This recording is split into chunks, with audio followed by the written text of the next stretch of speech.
tu emisora. Jesús es el Camino Radio.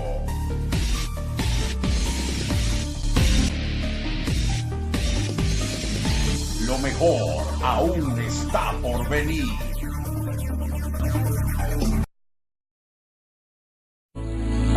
Esdras capítulo 4, para continuar nuestra serie que hemos titulado El regreso, la clave del avivamiento. Esdras capítulo 4.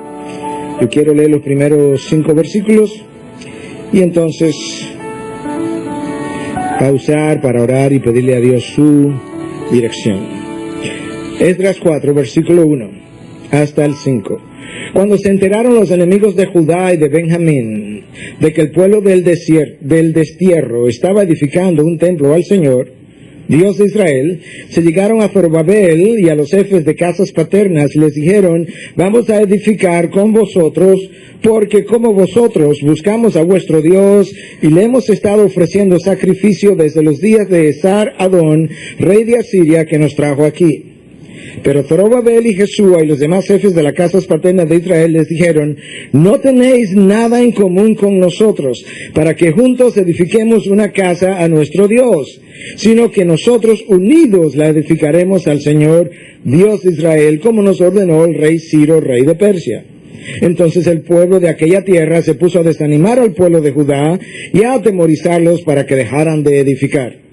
Y tomaron a sueldo contra ellos consejeros para frustrar sus propósitos todos los días de Ciro, rey de Persia, hasta el reinado de Darío, rey de Persia. Padre, gracias por tu palabra, la historia registrada, la manera en que tú te has mostrado a tu pueblo, la forma como tú te revelas a través de la vida de los hombres y por la confianza que muchos siervos tuyos y siervas han depositado en ti, que hoy nos sirven para animarlos, teniendo ya una gran nube de testigos que nos sirven hoy de confirmar que tú eres un Dios digno de confianza. Permita que tu siervo pueda exponer tu palabra de una manera que al final tú te hayas crecido en el corazón y en la mente de cada uno de nosotros. Para tu honor y tu gloria predicamos, Dios, en Cristo Jesús. Amén. Bueno, este es el tercero de los mensajes de esta serie. Y en los 2 primeros habíamos cubierto los primeros 3 capítulos del libro de Esdras, y hoy vamos a cubrir una parte significativa, quizás la parte más importante del capítulo 4. Mientras más leo este libro, mientras más me detengo a reflexionar sobre las enseñanzas de este libro de Esdras y el de Nehemías, que es el siguiente, más entiendo que ciertamente esta serie no es una pura coincidencia en este momento en que nosotros estamos. Nosotros hemos comenzado a abrazar nuevos horizontes, nuevos retos, nuevos desafíos. Ciertamente Dios ha comenzado a traer nuevas oportunidades a nuestras puertas, y en medio de todo eso hay algunas cosas que yo quisiera comunicarle a la congregación antes de que nosotros comencemos a adentrarnos aún más en este nuevo camino. Pero de todas esas, si alguien me preguntara si usted tuviera que darnos solamente una que nos sirviera de advertencia y de ancla en este inicio, ¿cuáles serían esas palabras? Yo diría que son estas: preparémonos grandemente para encontrar oposición a lo largo de todo el camino, y nunca asumamos que la oposición es señal de que lo que estamos haciendo no es la voluntad de Dios. Más bien lo opuesto es la regla. El trabajo de Dios nunca ha sido hecho sin oposición. Recordemos que en los primeros 3 capítulos las cosas iban muy bien. El rey Ciro es movido por Dios, él da permiso, tira un decreto para que el pueblo judío se pueda regresar de Babilonia a Jerusalén. El pueblo de Babilonia es movilizado para proveer las cosas necesarias para el viaje.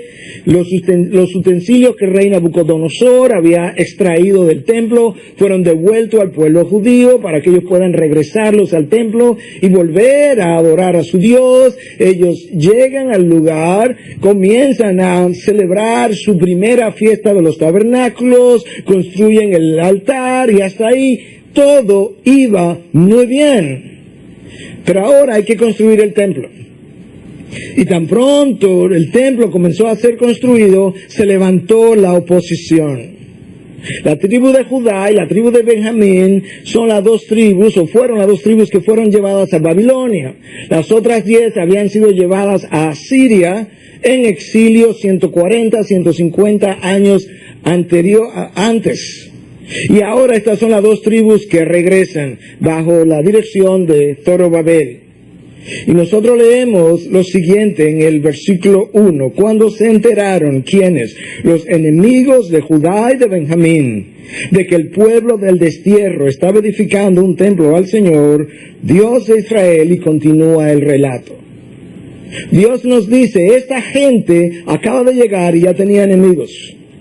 Y tan pronto esos enemigos se enteraron de que esta gente que acababa de regresar quería construir un templo, se movilizaron y se acercaron a ellos. Satanás no va a escuchar que el pueblo está presto para construir el templo de Dios y se va a quedar con los brazos cruzados.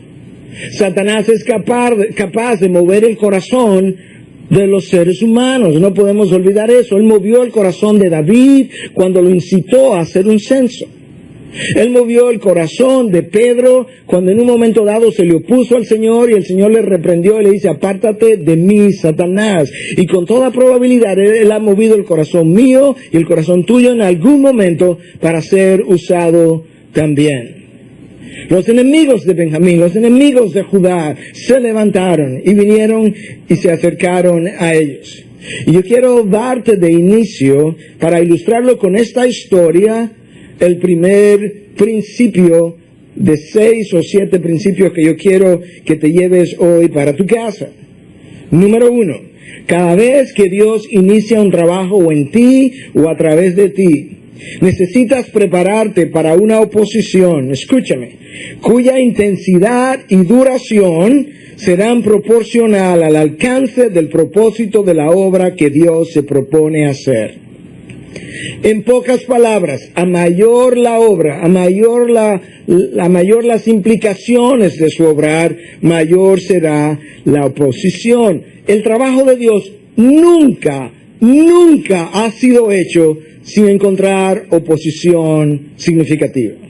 Eso comienza en el jardín del Edén, en el día 6 de la creación. Dios crea a Adán y Eva, lo pone en el huerto. Tan pronto Dios coloca a Adán y Eva en el huerto, Satanás hace su aparición y le hace oposición y los hace caer y trata de frustrar los propósitos de Dios.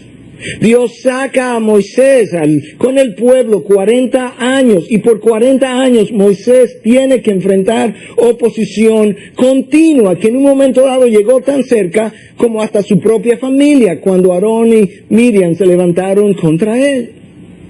Cristo es llevado por el Espíritu Santo al desierto, dice Lucas 4, Mateo 4, llevado, movido, empujado, dice Marco, de hecho, empujado por el Espíritu Santo al desierto, en medio de la voluntad de Dios, inmediatamente apareció Satanás y lo tentó por 40 días tratando de hacerle caer. Yo creo que la ausencia de oposición es mejor evidencia de que Dios no está en medio de ese proyecto que lo opuesto. Si Satanás logra que yo abrace su propósito, ¿para qué Satanás va a oponerse a sus propios propósitos? Es cuando yo abrazo el propósito de Dios que Él quiere hacerme oposición. Nosotros no podemos olvidar que vivimos en territorio ocupado por el enemigo. Y cuando yo comienzo a obedecer a mi Señor, eso no es garantía de que el enemigo dejará de atacarme y de hacerme la resistencia que Él siempre le ha hecho al pueblo de Dios. Número 2. El enemigo no solo se va a oponer al trabajo de Dios, sino que al presentarse, siempre lo hará con apariencia de piedad. Pero si escuchamos sus palabras, Pero si escuchamos sus palabras con detenimiento y discernimiento, nosotros vamos a descubrir con frecuencia la falsedad de sus intenciones. El versículo 2 dice que los enemigos se llegaron a Zorobabel y a los jefes de casas paternas y les dijeron: vamos a edificar con vosotros, porque como vosotros buscamos a vuestro Dios y le hemos estado ofreciendo sacrificio desde los días de Esar-Adón, rey de Asiria, que nos trajo aquí. Nota cómo esta gente es identificada como enemigos en el versículo 1, pero en el versículo 2 ellos no suenan como enemigos. Ellos vienen y le dicen: nosotros queremos edificar, ayudarte a edificar la casa al Dios de vosotros, que dicho sea de paso, Zorobabel y Jesúa, nosotros hemos estado adorando también, y lo hemos estado adorando desde el tiempo en que el rey Esar-Adón nos trajo aquí. Es como que imagínate que tú te mudes a una nueva casa y el vecino viene ahora a ayudarte y te dice: vecino, yo quiero ayudarlo, yo quiero ayudarte a arreglar el patio. Lo más natural es que tú le des las gracias y aceptes su ayuda. Pero tú tienes que conocer toda la historia detrás, y yo quiero darte a conocer un poco de la historia detrás de esta gente que vino a ayudar. Porque esta gente había sido traída desde Asiria, había sido colocada en el área de Palestina, donde las 10 tribus fueron desplazadas para repoblar el área. Ellos se mezclaron con judíos y formaron los samaritanos. Los samaritanos son los que se acercan ahora a los judíos y le ofrecen la ayuda. Cuando ellos vinieron de Asiria, resulta que por un tiempo se desató entre ellos una plaga, si pudiéramos decir, de ataques de leones.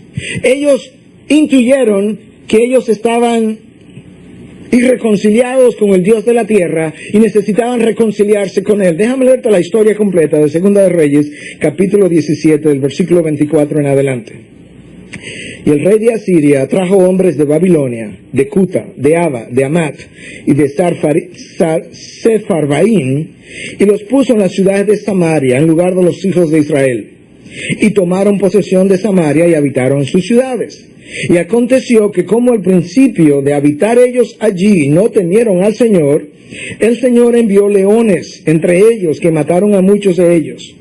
Entonces hablaron al rey de Asiria diciendo: las naciones que has llevado al destierro a las ciudades de Samaria no conocen las costumbres del Dios de la tierra, por eso Él ha enviado leones entre ellos, y he aquí los leones los matan porque ellos no conocen la costumbre del Dios de la tierra. Y el rey de Asiria ordenó diciendo: llevar allá a uno de los sacerdotes que llevasteis al destierro, y que él vaya y habite allí, y que les enseñe la costumbre del Dios de la tierra. Y vino uno de los sacerdotes que habían llevado al destierro desde Samaria, y habitó en Betel, y les enseñó cómo habían de temer al Señor, a Jehová. Pero cada nación continuó haciendo sus propios dioses, y los pusieron en las casas de los lugares altos que los samaritanos habían hecho, cada nación en las ciudades en que habitaban. Esto es lo que está ocurriendo. Los asirios intuyeron: estamos mal con el Dios de este lugar.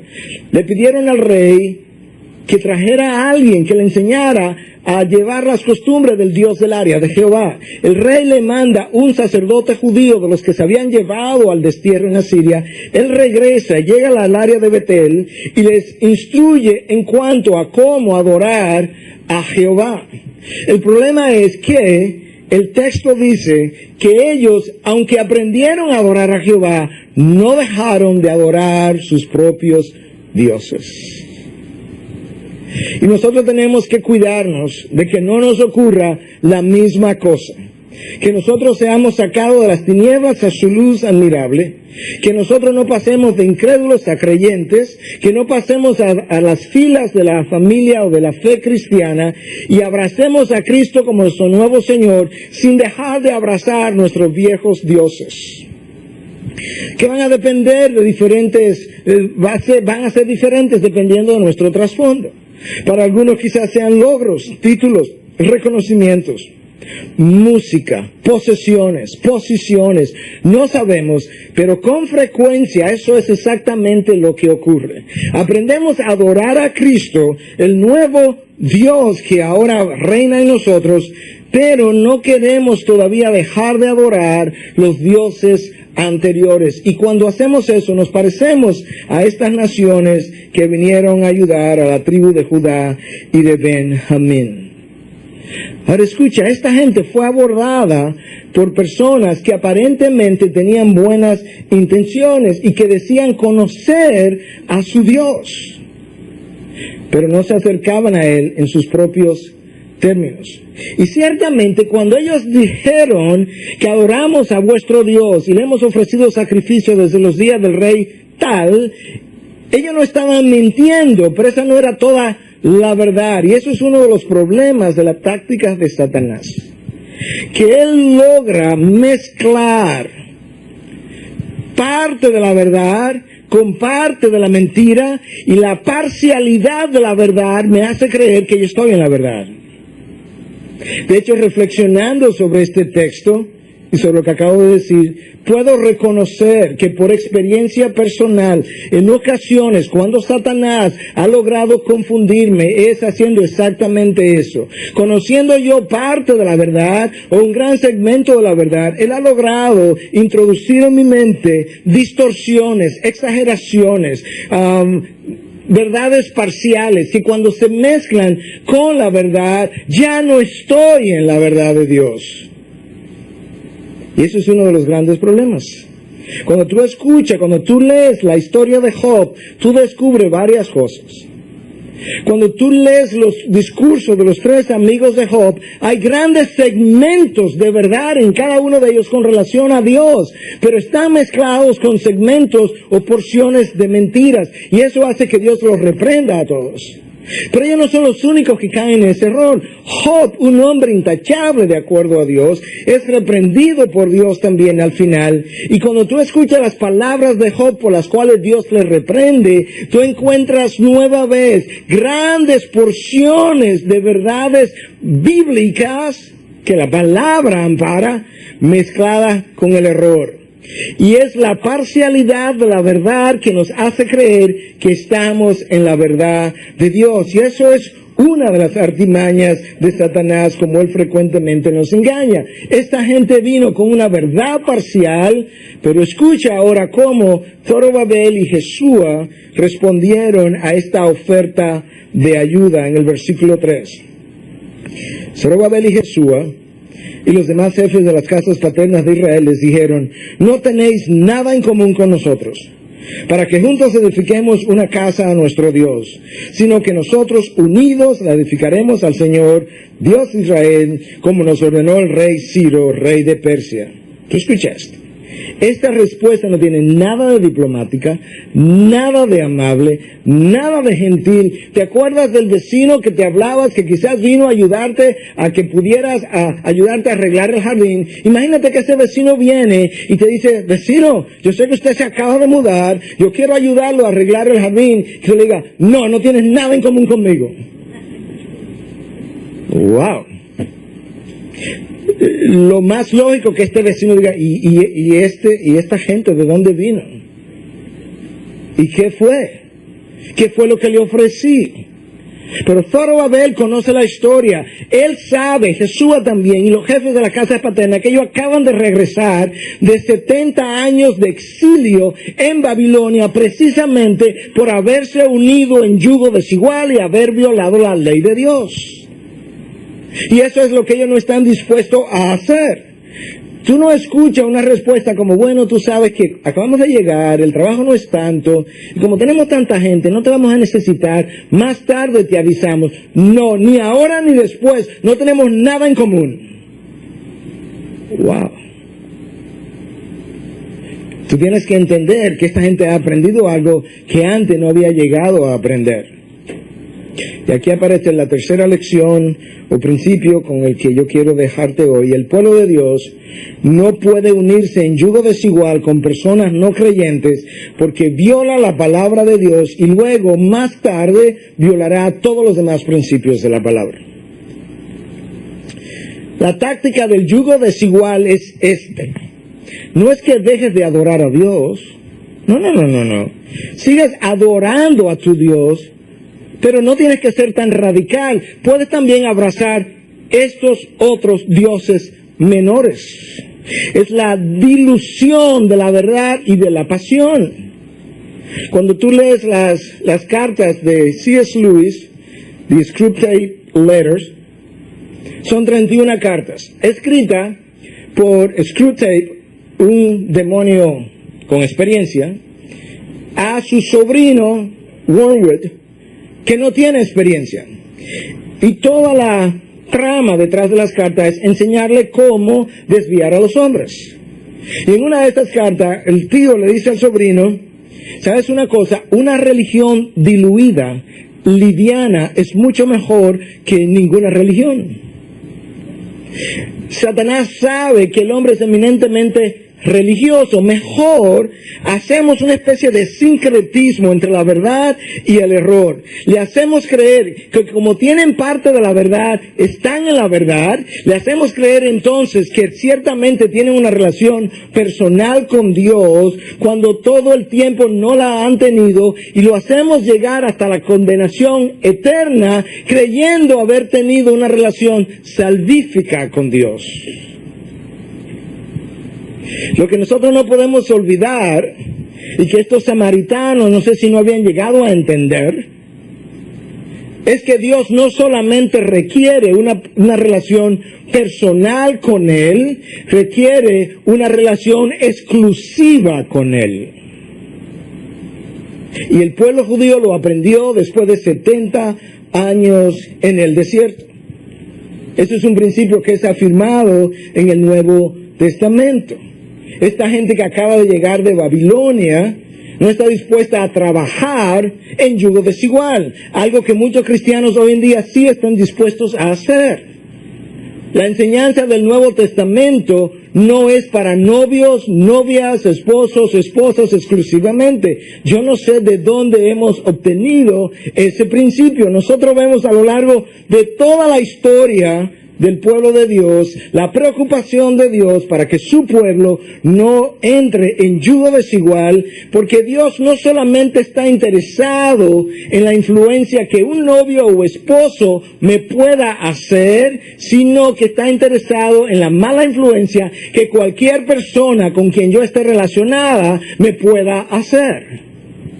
La palabra dice, las malas compañías, nota que no dice de los novios y esposos, o novias o esposas, las malas compañías corrompen las buenas costumbres, no importa quiénes sean ellas.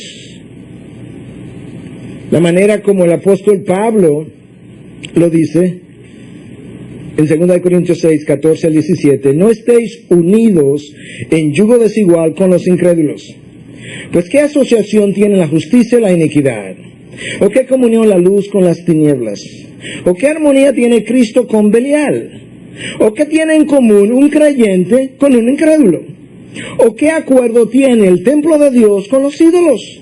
Porque nosotros somos el templo del Dios vivo, como Dios dijo, habitaré en ellos y andaré entre ellos y seré su Dios y ellos serán mi pueblo. Por tanto, salid en medio de ellos y apartaos, dice el Señor, y no toquéis lo inmundo y yo os recibiré.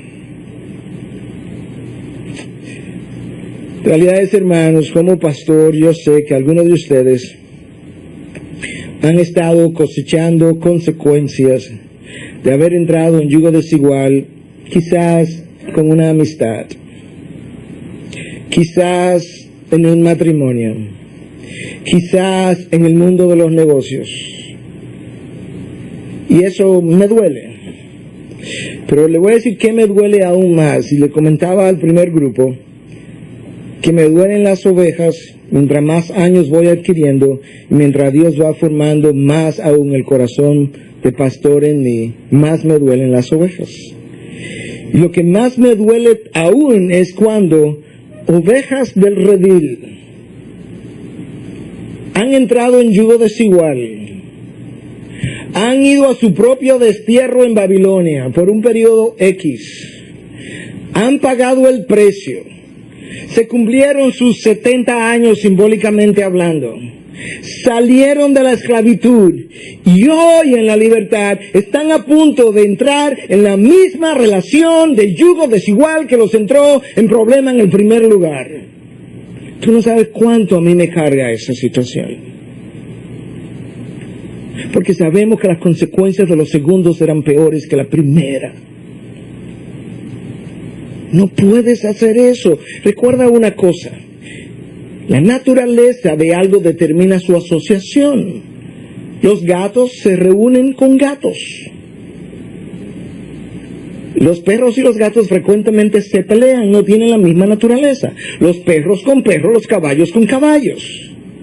El día que tú naciste de nuevo, Pedro nos dice que fuimos hechos copartícipes de la naturaleza divina.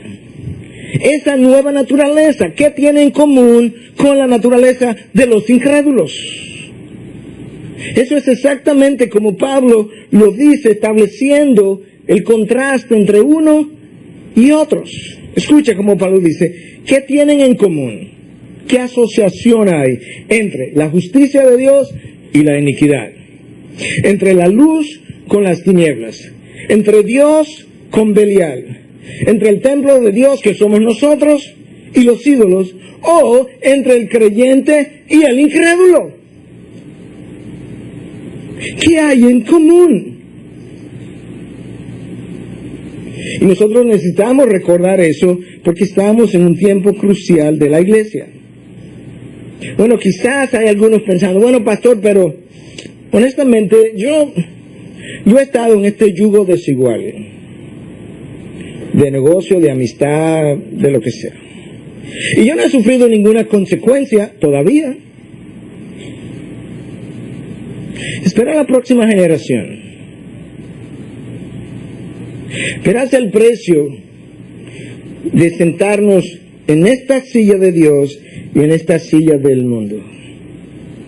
Porque si hay algo que sabemos es que cuando tiene que ver con el pecado, la próxima generación siempre hace peor que la anterior. No podemos tomarnos ese riesgo. Bueno, pastor, yo no lo veo así. Ese es el problema. Ese es el problema. Porque no se trata de cómo yo lo veo. El problema está en que yo no lo veo como Dios lo ve. Yo no lo veo como Dios lo ha revelado. El problema está en que yo no estoy dispuesto a obedecer la revelación de Dios. Pero Zorobabel, Jesúa y el resto, ellos aprendieron la lección. Y ellos rechazaron la ayuda ofrecida. Yo no creo que Zorobabel y Jesúa tenían una cantidad enorme de personas en lista de espera dispuestas a ayudar. No, yo creo que era igual que hoy, que el 20% de la persona hace el 80% del trabajo. Bueno, con ese 20%, ellos pudieran haber dicho, ay sí, nos faltan manos, vengan, gracias por la ayuda. No tenemos nada en común para comenzar a edificar este templo a Jehová.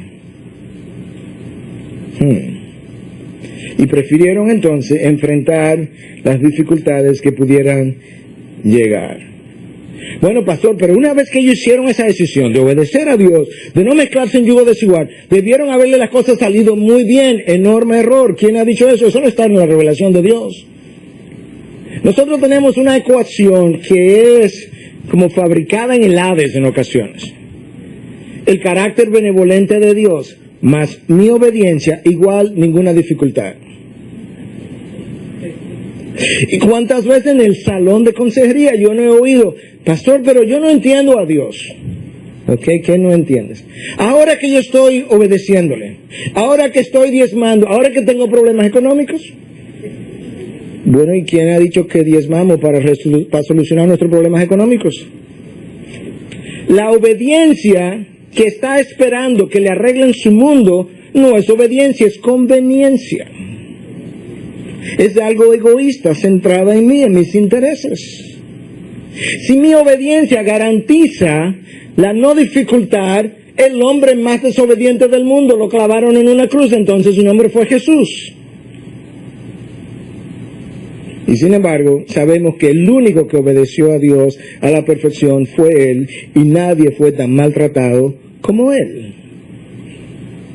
Tenemos que tener una perspectiva clara de la vida y de nuestras expectativas de la vida. No podemos olvidar, una vez más, que nosotros estamos viviendo en territorio ocupado por el enemigo. Y cuando yo decido obedecer a mi Señor, este territorio ocupado por el enemigo no me puede ser favorable.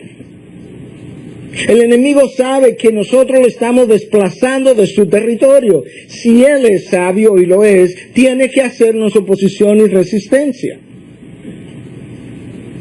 Y mientras más tú quieras obedecer a Dios, mayor será tu resistencia. Oye como Pablo lo dice en 2 Timoteo 3:12.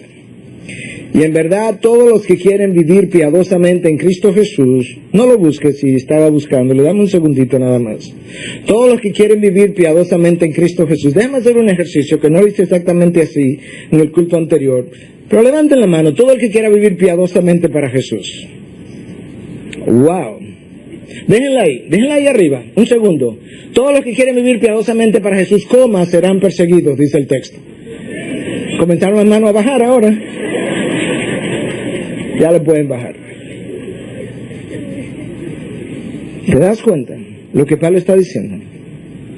Cuando las acusaciones, las difamaciones, las exageraciones, las dilaciones, los inconvenientes, los obstáculos, la resistencia, la oposición están ausentes de mi vida, revisa tu vida de piedad. Porque la palabra de Dios revela que todos los que quieran vivir piadosamente en Cristo Jesús seremos perseguidos. Quizá no a la manera del primer siglo, pero a la manera de hoy. ¿Te das cuenta? Y nosotros tenemos que irnos preparando, como yo decía, y hablaré un poco más sobre esto, para los próximos meses. Recuerda en primer lugar que el trabajo de Dios siempre encontrará oposición de parte del enemigo. En segundo lugar, el enemigo cuando se presenta siempre vendrá inicialmente con apariencia de piedad. Y número 3, el yugo desigual tiene un alto precio. Número 4, cuando el enemigo no logra infiltrar las filas del pueblo de Dios, tratará de desanimarlo desde afuera para detener el propósito de Dios. La infiltración es la meta inicial. El sincretismo, la combinación de ideas, la dilución de la verdad, la dilución de la pasión, el enfriamiento de esa pasión inicial que tenías. Pero si no lo puedo hacer desde adentro, entonces te desanimo desde afuera. Versículo 4. Entonces el pueblo de aquella tierra se puso a desanimar al pueblo de Judá. Yo creo que el desánimo es el arma más poderosa que el enemigo usa contra nosotros. Hay una historia de que Satanás en una ocasión creó un mercado de pulgas. Y tenía diferentes herramientas. Y todas tenían su nombre. Y todas estaban on sale, ¿cómo se llama? En especial, gracias. Y entonces en una esquina estaban las diferentes herramientas en especiales. Una decía ira, orgullo, envidia, división, celos, contiendas. Pero separada, y todas estaban brillosas y nuevas. Pero separada había una arma que estaba sumamente gastada por el tanto uso, que tenía el precio más alto, y el comprador le llamó la atención.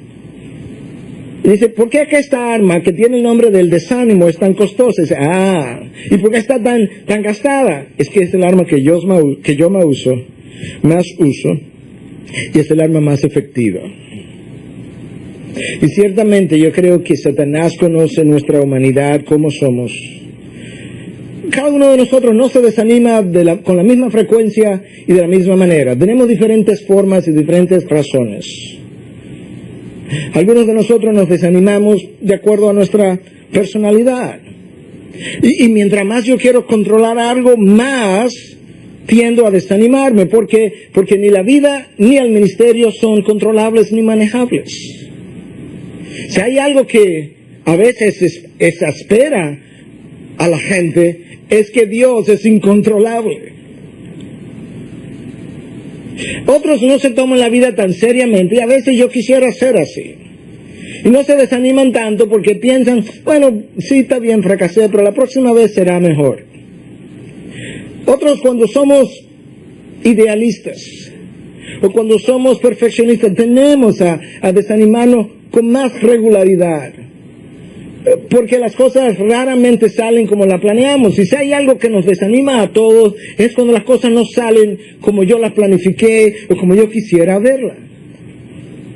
En ocasiones idealizamos el pasado y comparamos el presente con esa idealización que hemos hecho del pasado hasta que encontramos el pasado. Idealizamos un ministerio, una iglesia hasta que llegamos a conocerlo mejor. Y para no apuntar reos hacia ningún otro lado, quizás alguien no conoce la IBI y la conoció desde afuera. ¡Wow! Lo que está pasando, qué bueno, extraordinario. Y luego entramos a la IBI y nos damos cuenta, está compuesta de personas también con los mismos problemas que la carne humana trae consigo. Y te das cuenta entonces cómo nosotros somos. ¿Sí? Yo le decía al grupo de líderes de nuestra iglesia recientemente, todas las iglesias, todos los ministerios, todas las compañías, todos los matrimonios, todas las familias, todas las relaciones, lucen mucho mejor desde afuera que desde adentro. Y esa es una enorme realidad. Y mientras más conozco la naturaleza humana, mientras más conozco mi propia naturaleza, más cierto eso se hace. Hermanos, si somos sinceros, solo Dios conoce la mugre que se esconde detrás de los mejores pensamientos de los hombres. Algunos de nuestros mejores pensamientos ocurren en la iglesia, en medio de la prédica, en medio de la adoración, y solo Dios conoce cómo en medio de esos mejores pensamientos, en ocasiones hay pensamientos en nosotros de acusación, de celos, de envidia, de exageraciones, de distorsiones, de ira, de irreconciliación. Solamente el cuchillo sabe el corazón del ñame, pero solamente Dios sabe el corazón del hombre. Cada uno de nosotros tiene sus expectativas. Y cuando las expectativas no ocurren, no se dan, no las vemos, nos desanimamos. C.S. Lewis decía que de todo el armamentario de Satanás, si él tuviera que usar una sola arma, él usaría el desánimo. Número 5. Cuando el enemigo no logra disuadirte con el desánimo, él presionará para amedrentarte. Escucha, el versículo 4 comienza: entonces el pueblo de aquella tierra se puso a desanimar al pueblo de Judá, pero escucha cómo termina, y a atemorizarlos para que dejaran de edificar. Y a atemorizarlos para parar sus propósitos. Y escúchame, como pastor de la iglesia, este año, en el próximo año, nosotros estaremos navegando en aguas turbulentas, porque Dios nos ha abierto nuevas oportunidades. Nosotros estamos abrazando nuevas formas, nuevos lugares de administración. Pero de antemano te digo que habrán dificultades. Y que no sea nuestra reacción, la reacción usual de la mayoría de nosotros, y yo sé porque yo he estado ahí. Que cuando nos amedrentamos o nos desanimamos, nuestra tendencia es a retirarnos a lo manejable y a lo controlable, a lo que conocemos. Pero Dios nunca ha guiado a su pueblo por caminos controlables y manejables. El desierto no era controlable y mucho menos manejable. Cuando el Señor quiso darle a los discípulos una lección de su control sobre la naturaleza y la necesidad de confiar en Él, Él, dice el texto, los empujó prácticamente a que subieran a la barca. Después que estaban en la barca, le dijo: no, yo me voy solo. Los dejó y Él se fue a la montaña a orar.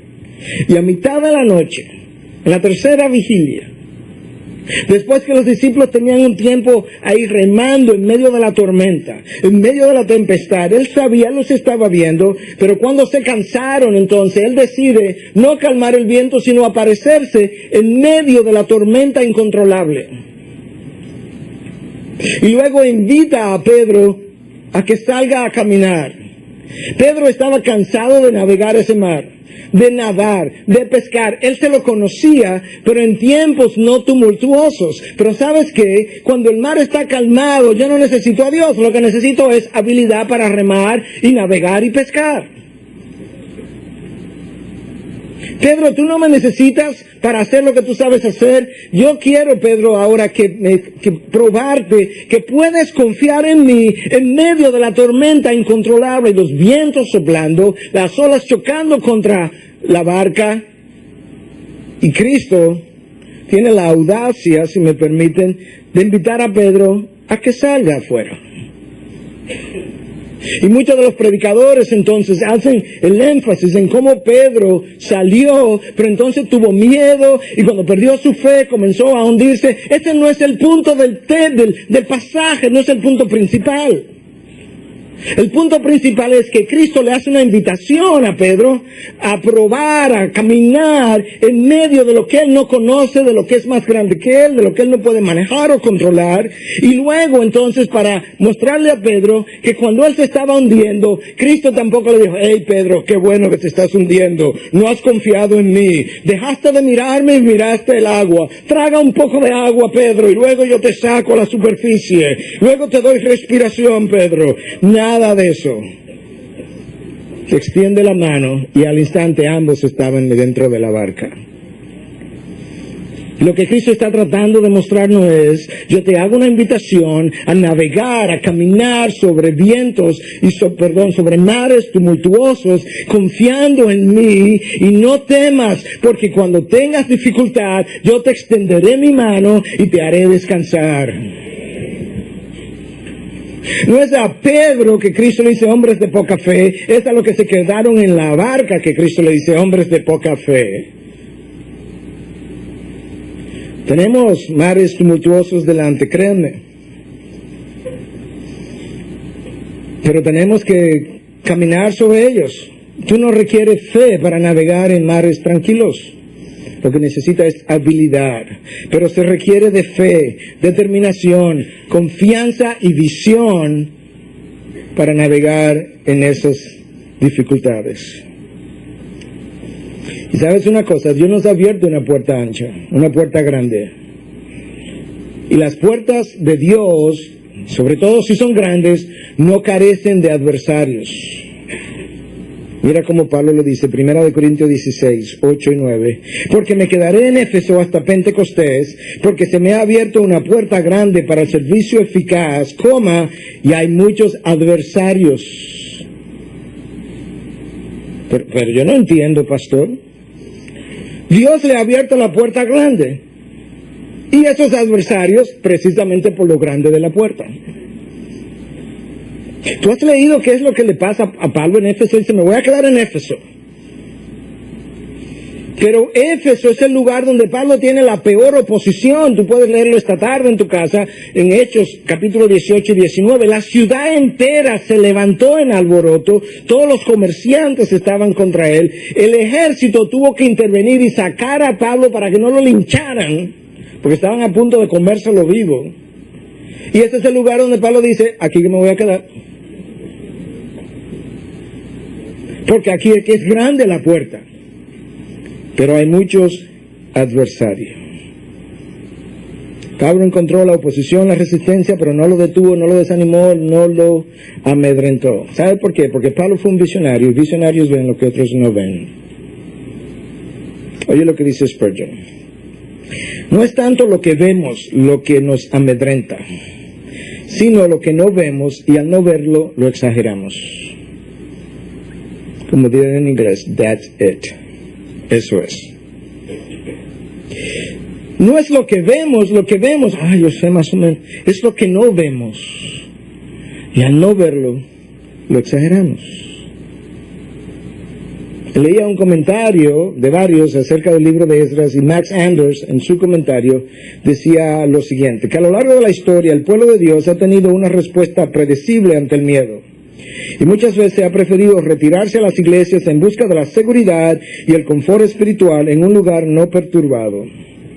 Pero que ese proceso, en vez de fortalecer la iglesia, lo único que ha hecho es debilitarla y mientras eso ocurre la sociedad entra en desbalance. La iglesia perseguida es la iglesia aplaudida por ti y por mí, pero se nos olvida qué es lo que causa la persecución de la iglesia. Es el enfrentamiento de los valores de la sociedad con los valores de Cristo.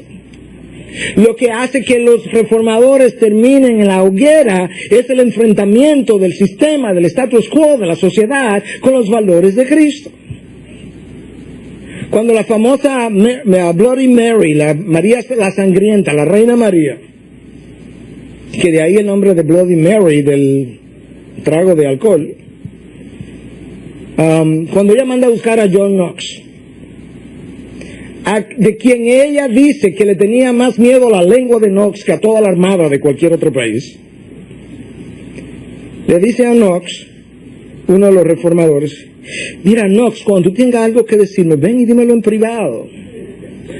Y Knox le dice, Dios no me ha llamado a hacer horas esperando en una sala de espera a la reina de este país.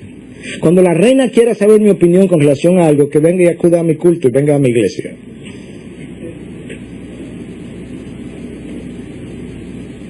Si la iglesia quiere no persecución, tiene la fórmula. Se retira a sus cuatro paredes, no molestamos a nadie, nadie nos molestará a nosotros. Pero esa no es la misión de la iglesia, no es ser sal y luz. La razón de la persecución de los profetas de antaño fue porque enfrentaron al rey, al príncipe, al sacerdote, al profeta, al ciudadano común y corriente, a todo el que no andaba caminando conforme a la palabra de Dios. Cristo es crucificado porque enfrentó las autoridades de su tiempo. Pablo es perseguido por la misma razón y los reformadores también. Número 6. La oposición no mermará con nuestros primeros esfuerzos de resistencia, sino que al contrario, la oposición se volverá más agresiva, desafiante y será duradera. Versículo 5. Y tomaron a sueldo contra ellos consejeros para frustrar sus propósitos todos los días de Ciro, rey de Persia, hasta el reinado de Darío. Cuando la intimidación, cuando el desánimo no resultó, pues tratamos de amedrentarlos. Cuando el amedrentamiento no funcionó, pues contratamos personas. ¿Qué es lo que hay que hacer? Darle un dinero a alguien, ven que te vamos a dar el dinero. Contrataron personas para detener los propósitos. ¿Cuándo comienza ese intento de oposición? En el rey de Ciro. ¿Cuándo termina? En el segundo año del reinado de Darío. ¿Tú sabes cuánto tiempo hay entre una cosa y otra? 80 años de oposición intermitente. La oposición que leemos en el libro de Nehemías es cuando Nehemías se propone construir las paredes y la ciudad, las murallas. Esta oposición de ahora es para parar la edificación del templo. Y la oposición de ahora paró la construcción del templo por 16 años. Hasta que Dios levantó a Ageo y Zacarías como profeta, capítulo 5, versículo 1, para que animaran al pueblo una vez más. Lo que tú lees en el texto del capítulo 4 que yo no leí hoy, del versículo 6 hasta el 23, son las diferentes maneras como trataron de oponerse al trabajo del pueblo de Dios. Cartas que enviaron al rey Asuero, al rey Atarjerjes, calumniando a Israel, de que esta era una nación rebelde, de que esta gente se iba a rebelar contra las autoridades. Y finalmente le dijeron al rey, si le permites edificar las murallas, esta gente no va a pagar los impuestos al rey y tus ingresos van a disminuir. Ups, eso le llamó la atención al rey. El pueblo sabe cómo llamarle la atención a sus gobernantes. Tus ingresos, tus arcas, tus bolsillos se van a afectar. Versículo 24. Entonces cesó la obra en la casa de Dios que estaba en Jerusalén y quedó suspendida hasta el año segundo del reinado de Darío, rey de Persia. La oposición no va a mermar y en unos casos será relentless, implacable. Siempre ha sido así. Ivy, yo quiero decirte, estamos en un momento crucial. Hay una gran puerta Dios nos ha abierto. Pero yo quiero recordarte para que puedas estar preparada como iglesia, que cada vez que sientas el desánimo, independientemente de la razón, eso no viene de Dios. No es la naturaleza de Dios desanimar a sus hijos. Cada vez que te sientas amedrentado, eso no viene de Dios. No es parte del carácter benevolente de Dios inyectar miedo a los hijos cuando Él le dice en su palabra más de 365 veces, no temas, de una u otra manera. Pero cuando sientas oposición, no intuyas inmediatamente que eso es equivalente a que no estamos en medio de la voluntad de Dios. Nunca habrá mayor oposición que cuando un hombre es prendido en fuego por la antorcha del Señor para hacer el trabajo de Dios. Escucha lo que Martín Lutero decía, y con esto voy cerrando. Dios y Satanás usan diferentes tácticas en cuanto al temor. Dios al principio nos deja sentir el temor, ¿te acuerdas de Pedro? Dios al principio nos deja sentir el temor, de manera que nosotros podamos sentir su consuelo y fortaleza. Ese es el método de Dios. Satanás al principio nos hace sentir confiados en nuestros orgullos y pecados para luego abrumarnos de miedo y de desesperación. Sobre todo cuando entro en la fe cristiana, al principio, mi orgullo, mi fortaleza, mis dones, mis habilidades, lo que puedo hacer. Para luego, cuando avanzo un poco más, llenarme de miedo y de desesperación. Dios nos ha dejado claramente ver en su palabra que en este mundo tendréis tribulación. Pero en mí, no en el mundo, en mí tendréis paz. La paz no es ausencia de conflictos. La paz es la seguridad que yo siento de que cuando yo estoy en mis peores circunstancias, completamente fuera de control, mi Dios permanece en su trono, completamente en control de mi vida y de todo el universo que se mueve alrededor de mí. La paz de los discípulos esa noche en medio del mar no se la dio la ausencia de tempestad, sino la presencia de Dios. Estamos en un mundo caído, y este mundo caído es un mundo corrompido y turbulento. Es un ciclón continuo. En el ojo del ciclón, desde donde Dios controla el ciclón, hay una gran paz. Y mientras más nosotros estamos centrados en Dios y no en las circunstancias, más tranquilos y en paz podremos estar. Pero yo sé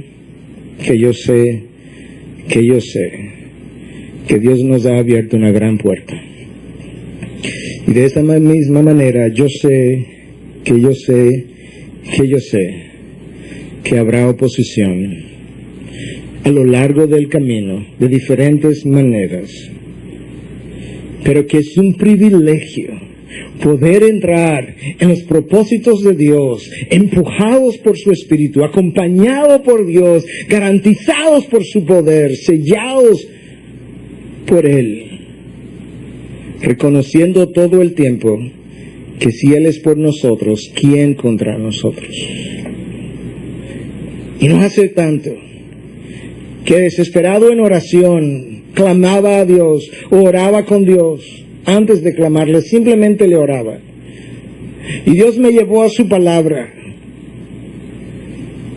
Y me hizo ver una vez más un versículo que todos conocemos.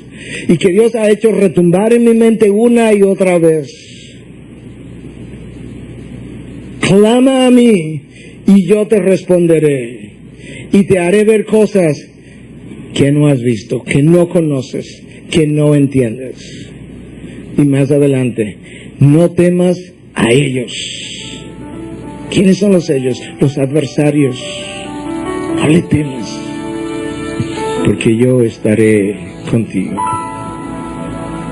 Y esa es una promesa, no solo para mi persona, esa es una promesa para cada hijo de Dios.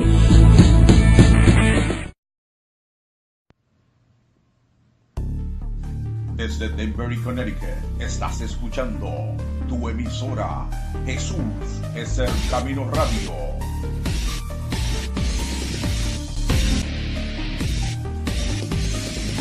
Lo mejor aún está por venir.